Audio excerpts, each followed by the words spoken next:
আসসালামু রাহমাতুল্লাহ। মাওলানা জিয়াবিন কাসিম সাহেব বলছিলেন? বলছিলাম। আমি হাসান আল মাহমুদ আওয়ার ইসলাম .com থেকে বলছি। আজকে আপনারা কাকরাইলে অবস্থান নিয়েছেন। হ্যাঁ, অনেকে বলতে, আপনাদের কেউ কেউ বলতেছে আপনারা কি দখল করেছেন। এটা কি আসলে সত্যি নাকি? এটা আপনারা আপনাদের নির্ধারিত যে সময় আপনাদের জন্য যে 14 দিনের যে বা যে কদিনে অবস্থান করার জন্য আগে থেকে যে নিয়ম আসছে, ওই নিয়মটা কোনটা? আমি আওয়ার ইসলামে সাক্ষাৎকার দিতে চাই না। না, আমি তো প্রশ্ন করতে প্রস্তুত। আমি তো প্রশ্ন করবো, আমি আপনার উত্তর দিতে চাই না। আপনারা স্বজন প্রীতি করেন, আপনারা সত্য মানুষের কাছে পৌঁছান না। অবশ্যই আমি সত্যটাই তুলে ধরবো।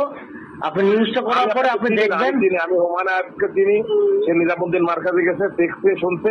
আপনারা একতরফা করেন, আপনারা সত্যের পথে নাই, আপনারা বিকৃতির পথে আছেন। আমি একজন এজ এ সাংবাদিক হিসেবে আপনাকে প্রশ্ন করছি, আপনারা কি সেটা দখল করতে গেছেন নাকি অবস্থান করতে গেছেন? বলেন।